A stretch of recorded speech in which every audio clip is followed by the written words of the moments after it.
façam o tal do triplo C.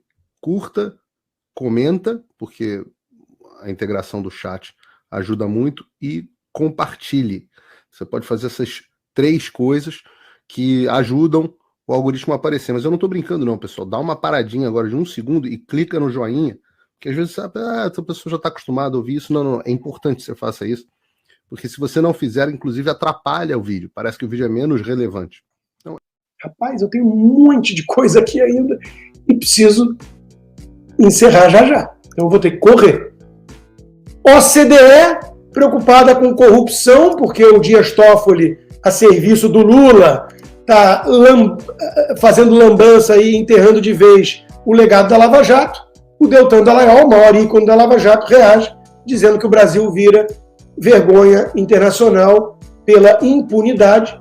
Todos já sabiam disso, mas agora o mundo inteiro é constrangedor, e é exatamente isso. O mundo está descobrindo que essa gente suja, corrupta, não tem nada de Mandela recuperado e pacificador. Tem a ver com ramais, com empreiteiras corruptas, Cuba, China e Rússia. E os resultados começam a aparecer. Acabou a gasolina, né? Então, o indicador leading, antecedente do IBC, mostra já que vai vir queda de atividade, o serviço já sofreu o golpe. Até o Haddad diz: a desaceleração econômica forte e a atividade do terceiro trimestre preocupa. Não tem que ser nenhum gênio em economia para saber que essa equipe toda terrível ia cagar tudo na economia e no legado do Paulo Guedes. Deixou tudo arrumadinho, tudo em ordem, pela inércia. Começou bem e era óbvio que a turma esquerdista ia destruir isso tudo. Aí vem os gringos, que demoram mais a acordar. O Acemoglu escreveu um livro muito bom, né? Por que as nações fracassam? Lula me decepcionou. Uma das principais referências do mundo em estudos da desigualdade, economista turco diz que o presidente errou ao permitir que a China se tornasse influente demais. Parece o Caio Blinder. Só que o Caio Blinder não tem desculpa de ser gringo, turco. É brasileiro, porra. Analisa Brasil há décadas. Não sabia quem era o Lula? Ficou decepcionado com a proximidade do Lula com a China? Esperava proximidade com o quê? Com os Estados Unidos? Se tudo isso te assusta, manda dinheiro para fora. Salva pelo menos a poupança financeira, já que a poupança física vai ter que aguentar o rojão, né? Eu recomendo a Fair USA, o QR Code está aí, fala com a Adilson Góes, CEO, 30 anos de experiência no mercado de câmbio, o número do WhatsApp dele está aí, o e-mail dele está aí. Não esqueça de dizer para o Adilson Góes que chegou até a Fair USA, por meio da live tudo consta. No meu caso, ele não consegue ajudar, porque ele não consegue mudar a cabeça do Alexandre de Moraes. Para o seu caso, que não é esse, ele vai trazer uma boa solução. Por falar na China, o Xi Jinping recebeu o Arthur Lira para falar de sinergia com o Brasil, e a gente se pergunta que diabos o presidente da Câmara foi aprender na China, né? É triste, mas o Brasil está na mão dessa gente. Lembrando que o Arthur Lira já foi esperança para alguns, assim como o Pacheco está começando a ser para outros. Para cima de mim, não. Foi tema da minha coluna na Gazeta do Povo hoje. Pacheco tem uma arma na mão, constitucional, para usar um mecanismo de freio e contrapeso contra o abuso do Supremo. Qualquer coisa que não seja apertar esse gatilho é bravata. É ladainha de quem está preocupado apenas com a eleição para governador de Minas. Não me sensibiliza e não me comove e não me engana. Enquanto isso, o comunista Flávio Dino, dizendo que tem que ter uma narrativa comum sobre o passado do país, senão não é nação, é exatamente o pensamento da China, é exatamente o pensamento de Cuba. Então, o Alexandre de Moraes, que andou ridicularizando quem fala em risco comunista, está aí, um comunista dizendo que tem que ter um pensamento comunista para ser nação, senão não é nação, né? Então, durma com um barulho desses, e é um barulho pesado.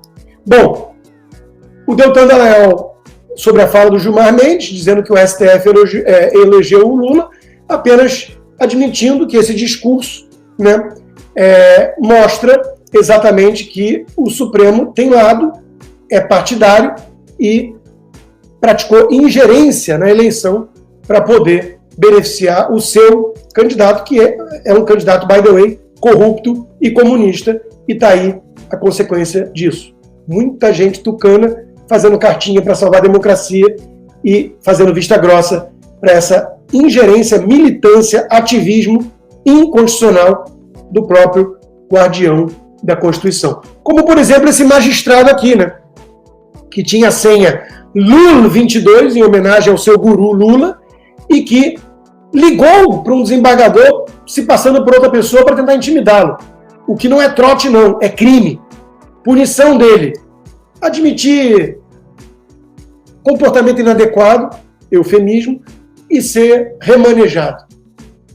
Já a Ludmila Lins Grilo, aposentadoria precoce, né? Sem nenhum crime, sem nenhum comportamento inadequado desses, né?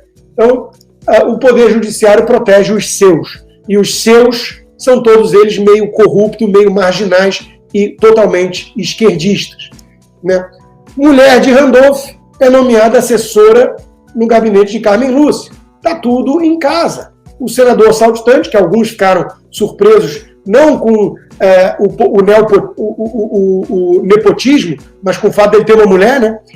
Mas tá aí, né? Tudo em casa. É tudo um grande clã, é tudo uma grande tribo. E você, que não faz parte da tribo, é um otário convidado sob a mira da arma só para pagar a conta, uma conta cada vez mais pesada. Já quem reagiu contra tudo isso foi tratado como terrorista, golpista, pegou 17 anos de cadeia. Mourão apresenta um projeto de anistia. Louvável a iniciativa para lançar luz ao problema. Mas não tem que ter anistia, não. Tem que ter cancelamento desse julgamento ilegal. Tem que anular os processos e, de preferência, prender o principal responsável, né? Vamos combinar. Se o Brasil quer ser um país sério, um dia Alexandre de Moraes precisa acabar preso. Quando eu vejo alguém, olha a Ludmila Lins Grilo que eu mencionei, surpreso ao descobrir que Daniel Silveira, Roberto Jefferson estão presos ainda, percebo o quanto o brasileiro médio tem vergonha, tem a vergonhosa capacidade de esquecer dos injustiçados e seguir olhando só para o próprio umbigo. Exatamente. Nós estamos aqui para lembrar deles e de tantos outros. E não permitir isso. Não vamos fingir que o Brasil é um país normal e seguir adiante, não. Não vamos cair no papinho do Pacheco e fingir que uma PECzinha aqui, outra ali, que ele subiu um tom e o Brasil está normal. Essa gente cometeu crimes absurdos, perseguiu como ditadores inocentes, e isso tudo precisa ser lavado a limpo. STF admite erro material em sentença de um dos condenados do 8 de janeiro. Olha, se for pegar tudo que aconteceu de erro material e erro moral e erro constitucional ali, anula o processo o quanto antes. É o meu ponto. Mas eles estão lá falando de sistema carcerário, que tem que melhorar, não pode ter violação de direito, não para os terroristas, golpistas, bolsonaristas, mas para os verdadeiros criminosos, marginais, traficantes, aqueles que ficam presos. Nós temos um narco-estado em construção. Nós temos um poder judiciário a serviço dos marginais. E, claro, os que ficam presos. O STF está dando um jeito de melhorar a vida deles, mas muitos nem ficam presos, né? Quem é Dadá? Chefe da facção, liberado pela justiça, que não é justiça, e que fez aliança com o PCC, que tem diálogos cabulosos com o PT, né? Tá aí, tá foragido porque foi beneficiado com a prisão domiciliar por um desembargador na justiça baiana. Bahia que está sob o comando do PT há décadas e tá aí o resultado, né? O caos da violência. Enquanto isso, uma mãe tem ordem de prisão, é dada a voz de prisão numa audiência por um juiz, por dizer que o cara que estava do lado dela, que matou o filho dela, não era ninguém para ela. O juiz pediu inteligência emocional. Inteligência emocional. O Escorcinho escreveu uma bela coluna sobre compaixão na Gazeta do Povo, falando sobre esse assunto. Hoje tivemos a notícia da operação contra a BIM Escuta.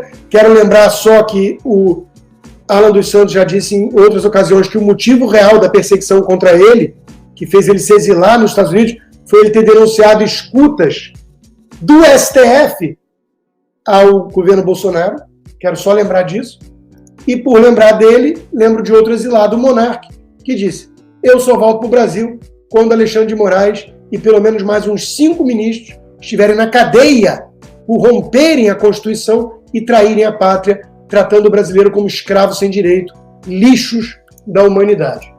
É um desabafo legítimo de quem está pagando um preço alto por ter apenas se manifestado dentro de toda a liberdade de expressão prevista, até na Constituição brasileira, quiçá na americana, que tem lá a primeira e a segunda emenda, viu, Caio Blinder, para defender a primeira.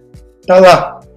Era isso, tive que correr porque tenho que sair, mas, como já disse, fecho agora a live com uma música minha na bateria.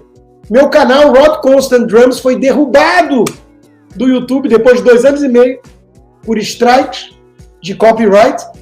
Coincidentemente, assim que eu comecei a divulgar aqui para milhares de pessoas as músicas. Tem gente tão mesquinha, tão podre, que foi atrás provavelmente para denunciar o meu hobby. Mas aqui tem resiliência, aqui tem amor pela vida. Eu não vou deixar jamais vocês me transformarem numa pessoa pior, azeda, de mal com a vida. Aqui tem vida, tem amor pela vida e esperança. É por isso que a música de hoje é do Bon Jovi. Eu sou fã, confesso, há anos. We weren't born to follow. Nós vamos liderar, nós não vamos seguir, não. Muito menos seguir esses corruptos, esses ditadores, esses criminosos, esses cabeças de bagre. By the way, eu criei um grupo de WhatsApp para quem quiser receber meus vídeos de música. O link está aqui embaixo, Rod Constant Drum. Vai lá, eu vou tirar agora de alguns canais.